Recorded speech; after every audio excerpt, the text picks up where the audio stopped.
The party was startled by the second explosion of the grits and goods store behind them, resulting in varying status ailments that delayed any action. Eventually, Tarth and Thotham were able to free Gribble from a large metal shelving unit, of which Thotham frustratedly threw the unit into the sky like a silly frisbee. Folks, don't piss that guy off. The party's residents and other surrounding buildings fell to collateral damage. Soon after, Gregis and Rana sprinted to the party and ultimately remained to help the residential area victims, so your group could pursue the far larger explosion of the mines and aid any survivors. Making your way to the mining site, you found Cormac thankfully alive and taking charge to help organize teams into rescue efforts. But that effort proved challenging as cops accused the servants of intentionally blowing up the mines and hurting work operations just to play victim. Likewise, the servants accused the cops of trying to kill workers and teach them a lesson to intimidate their strike efforts. In this case, both sides were wrong, and only the party was aware that this was all entirely Pippet's fucking doing. But now wasn't the time for explanations, as Tarth, with his overgrown chest and beard hair, used his intimidation bonus to angrily confront the crowd, shouting with a tone of exasperated frustration. "What the hell is the matter with all of you? Don't just stand there useless. People are dying, for fuck's sake, help them." Thotham and Mimith postured behind Tarth strongly with scornful looks to boost the intimidation, and that public shaming was the exact key to turn bystanders into activists. It was a great display of teamwork. After that, Mimith and Thotham rushed to help free Hadul and a half-orc named Potobur, who were trapped under collapsed debris and at risk of being crushed to death. The tag team efforts of our Dragonborn and Goliath secured their safety with only a couple of teeth-clenching moments. When finally freed, Hadul expressed his embarrassed gratitude towards Thotham for, once again, being his shining hero. Thotham remained humble while checking over the dwarf for any other injuries. Hadul pointed to his skull deformity that came from his previous workplace accident, while joking and light-heartedly stating, "Thankfully, I'm pretty good at taking hits."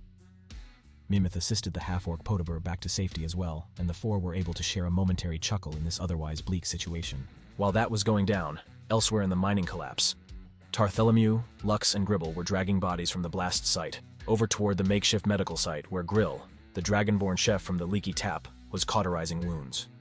Cassis, the Tabaxi bartender, along with Zolnar, the Bronze Fists fighting referee, worked together to respectfully remove those declared dead from the treatment line. Eventually, someone shouted with anxious relief, "Jarvis has been found!" Cormac rushed to his friend, while Tarth, Lux, and Gribble followed. Jarvis was alive unconscious, but still in danger. His legs were crushed by a massive boulder surrounded by loose earth and debris that could give away. Moving the boulder seemed unlikely, too risky that it could fall and bury everyone.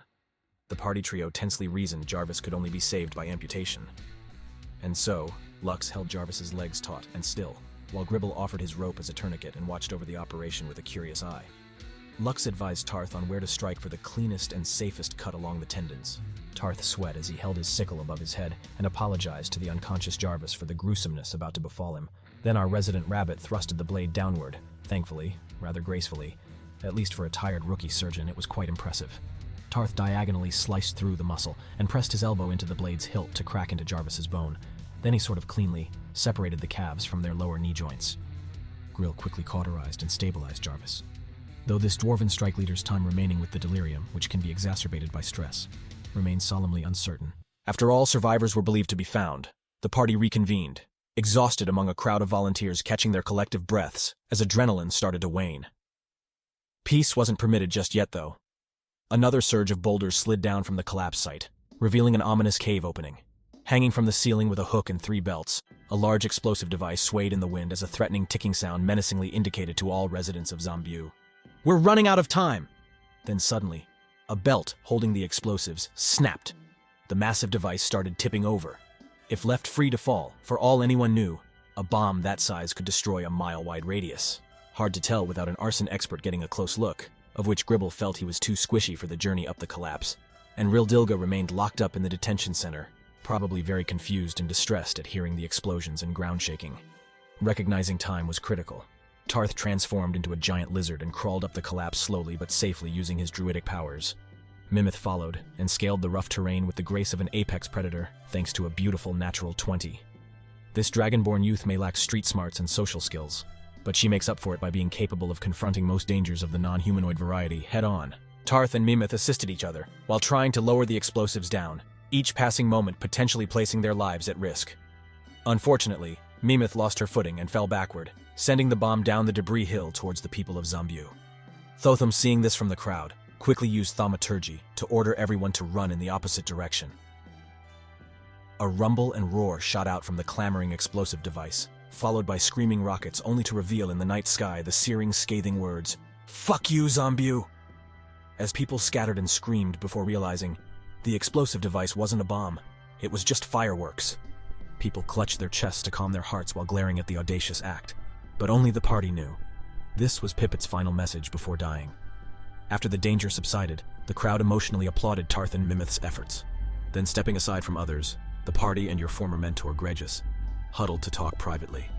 You revealed everything known about corrupt leadership and the coming mass sacrificial event to summon the Greater Mother, but you left out everything about Pippet and feigned ignorance of the explosive events. Gregis gravely insisted this couldn't be kept a secret anymore and that he needs to reach out and try to organize the town into escaping quickly.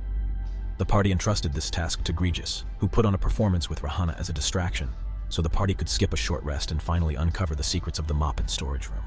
It's a good thing the party chose to rush in, as otherwise you would have faced off against more adversaries and a more sadistically developed boss. The party confronted and killed 2 guards in the storage room, one death secured by Gribble, muffling the mouth of, and then repeatedly stabbing his jugular like a cute little pincushion. Then the other pig, killed by Mimith sinking her blade into him, after Thotham and Tarth lanced and froze him from a distance. The party broke down into debate about the merits of moralistic decisions versus strategic ones, before recalling they needed to keep moving. Mimith searched the desk in the storage room, and found a ledger of organ transactions being sold off to some group called the Bleeding Silks. Gribble and Lux vaguely recognized this name, thanks to their own criminal history despite not being familiar with these lands. The Bleeding Silks are the most prolific gang in the Kirasavu region. They somehow managed to control access to drinking water in several towns, and they claim to be directly responsible for Kirasavu's last river drying up, which is said to be the pinnacle event that has doomed the remaining populations here of any hope their homes will be salvageable in the years to come. The gang had initially came about as a solution in response to violent police gangs, offering people protection from the pigs' excessive force over them, only to become exploiters themselves, once they uprooted local governments and gained enough resources to establish their own power and control. How sickening. Knowing the awakened ones here, perhaps even non-awakened police officers too, were participating in organ trafficking with such prolific villains. It really deepens the complicated extent of this hell the party has found themselves unraveling. Back to the storage room. Eventually, the party found an empty carved-out slot on the bookcase that matched the shape and symbol of the rune Lux found in Looseberg's creepy suite. Placing the rune revealed a secret cellar behind the shelves. The party stepped down into a rather humid hallway containing multiple bathtubs and trails of blood.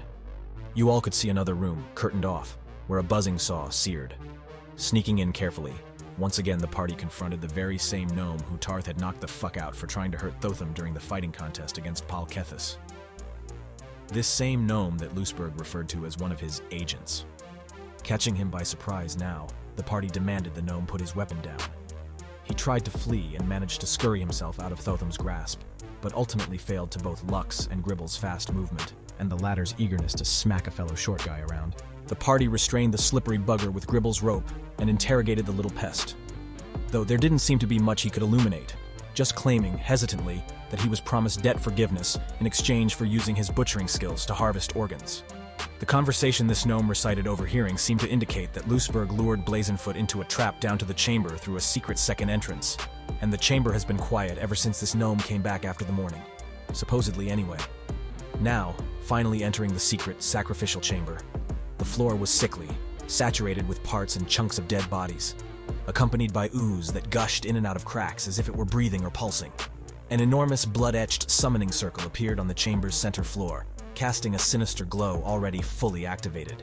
The air was thick with an uncomfortable haze of spores, which appeared to be released from half-story-tall, monstrous-looking mushrooms that sat on each point of the summoning circle. Each haunting fungal tower cocooned a body, of which only 2 of the faces were still identifiable.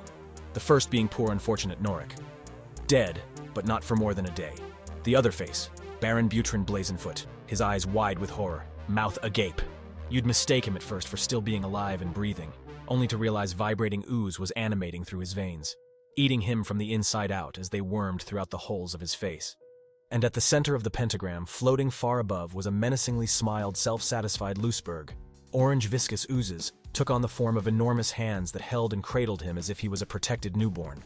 He pressed his face through it to inform the party with a jovial, mocking condescension. You were too obvious. And now, too late. Initiative was rolled. The two oozes shaped as hands dropped down to the ground ready to fight, each with a sharp, toothy mouth and slithering tongue whipping out from the palm.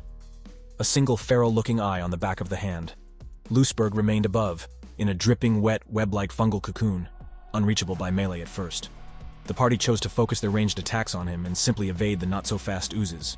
After 3 successful hits, Looseberg dropped down to the ground level and sunk a series of magic missiles into the party that almost brought Gribble down. Looseberg remained obsessively bothered throughout the fight, vocalizing frustration at Tarth's opposition to the Greater Mother, constantly referring to the Harengon as Brother Adam.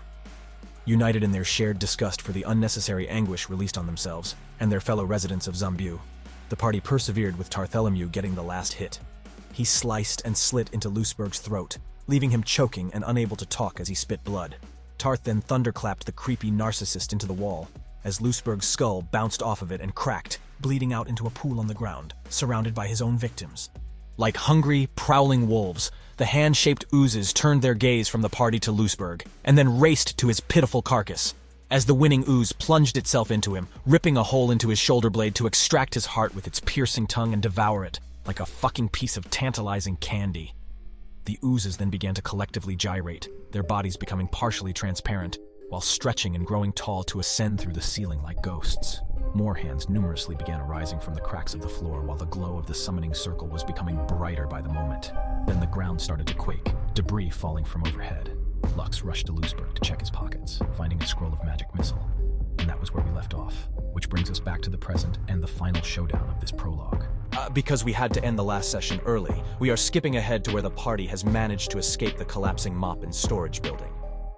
The party surfaces outside to see a myriad of structures toppling over as the town quakes.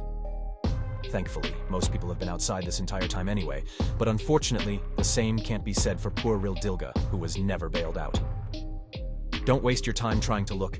She died a confusing, distressing, and lonely death, being crushed under rubble as escaping officers from the building refused to try and release any prisoners to save themselves. Now, the party witnesses the gyrating ooze hands arise from the ground and ominously sprawl over Zambu, specifically wherever groups of people are gathered, like writhing hydras waiting to feast. A further distance away from where the party stands, they can somewhat perceive a massive glowing force from the town center. Its aura felt even from this distance, foretelling of doom. Before this, and during your chamber escapade, Gregis, Cassius, Rahana, and Grill had split up to try and inform as many residents of this town they could into organizing a plan to escape. But they didn't get that far, and the public had been mixed in their response. Many now stunned by the present scene and frozen in a mix of confusion and fear, while others brace for what feels to be an unavoidable fight. Elsewhere, the Greater Mother's awakened children have been making moves of their own that, thankfully, Oryxian, in his elevated position as Officer Raywong, became conveniently privy to. This opportunity has finally allowed for him, Moravi, and Tawidi to make a plan and set a trap against Baal Kethis. Oryxian would not have been able to achieve this success if not for his officer Orion persona getting fired.